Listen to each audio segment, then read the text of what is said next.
one of the few areas in which the war between Russia and Ukraine has highlighted the vulnerabilities of the United States is is on the issue of energy and nuclear materials and enrichment, uranium and other nuclear isotopes that are needed in the United States economy for day-to-day activities.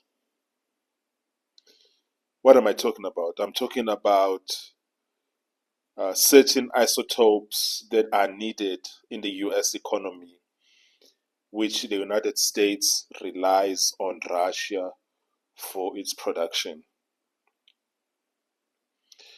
There are issues like modern medicine, advanced industrial processes, national security, all depend on certain very advanced radioisotopes, which are often invisible to most people because you never know them or see them, but are critical to our day-to-day lives, from cancer treatment to sterilization of surgical tools to the inspection of turbine blades and to the startup of research reactors. These radioisotopes are fundamentally and foundational to safe and modern societies.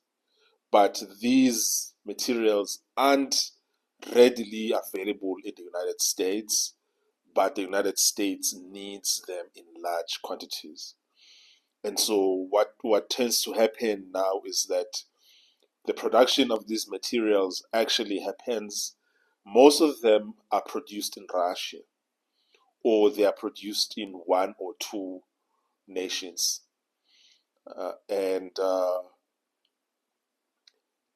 which makes it very difficult when a nation like the United States of America is in a war with Russia, as it's happening right now because of Ukraine. It introduces many vulnerabilities, many national security vulnerabilities.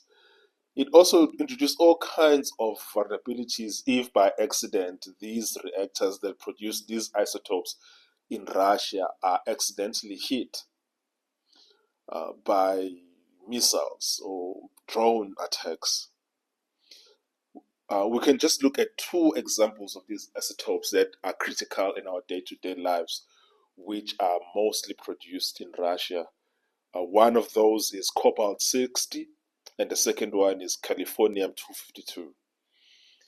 So cobalt-60, for instance, is used to sterilize roughly 40% of all single-use medical devices globally. And it's currently being produced in only a few countries, primarily Canada, Russia, and China. And building the reactors, a reactor to produce this isotope, it normally takes a very long time, couple of years, and it's quite expensive. Californium-252 is a powerful neutron emitter which is used in reactor startups and in oil exploration and is available from just two sources worldwide. This isotope is produced by only two reactors in the world. That is how bad things are. And one of those reactors is in Russia. Only two reactors in the world produces californium-252. And one of those is in Russia. And there are no easy substitutes. And there needs to be a plan for diversification of production. There are other isotopes that are used readily in our day-to-day lives, which most people who are not in the scientific space wouldn't know about them. Like there is molybdenum-99, which is used for diagnostic imaging in medical use. And then there's lutetium 177, and actinium 225, which are used for targeted radiotherapies. And then there's iodine 131, iridium 192, yttrium 90, and others, which are also used readily in our day-to-day lives. Many of these isotopes, which we rely on, not just in the US, but also in Europe and all over the world, are produced by one or two or three countries. This leaves the world really exposed, because if any of those countries gets into some production problems for whatever reasons, then all of us are exposed. This is one of the reasons, for instance, why President Donald John Trump is saying to the American people that many life-saving and critical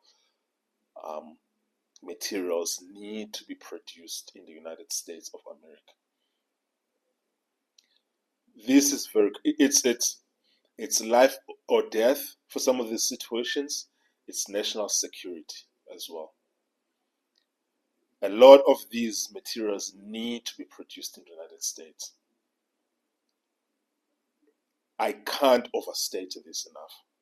When you have materials that are used especially for life-saving processes in the medical field, and they are produced by your enemies like Russia and China, and you are not producing them enough, and none of your friends are producing them, you put yourself and your country and the people in your country in grave danger.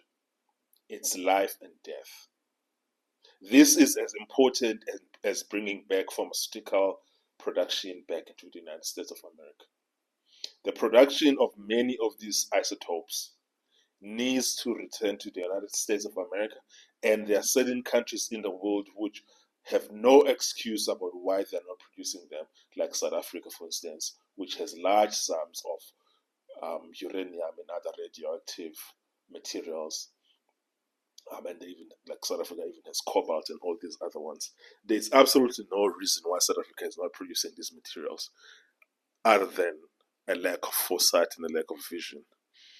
But with that said, I just wanted to focus on this. This was highlighted by the American Nuclear Society recently in collaboration with the International Atomic Energy Agency, because they are worried about the risk that the world is in, based in terms of the concentration of production of these materials that are so critical for all of us. It's not just about the fact that the US is in a war with Russia because of Ukraine. It's also the fact that each and every nation in the world, we can't have materials that are this critical for our medical, for our hospitals, for our medical technology and medical equipment and medical processes be produced by less than 3 countries in the world. This is untenable. It can't continue in this fashion. And it is particularly untenable for a nation like the United States of America, and for places like the European Union and the places like South Africa. This needs to stop. Something has to be done about this. But also, with that said, there are opportunities for investors and entrepreneurs who want to invest into this sector. There's a lot of money to be made here. Yeah, but obviously there's always challenges in every sector that you go into, but whether on the downstream or upstream, but there's a lot of money to be made here. But what will make things easier is government assistance.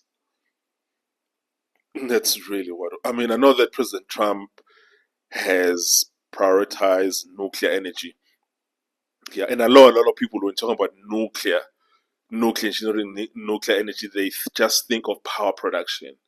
But there's a lot of other issues around the issues of nuclear energy that have nothing to do with maybe arms or electricity, but have to do with medical equipment. And the medical equipment part of the equation of nuclear energy is a matter of life and death. And not securing this aspect of nuclear energy, especially for large economies and large advanced economies like the US, Canada, Australia, New Zealand, the EU, South Africa, is a serious, serious mistake that needs to change. Cheers, folks.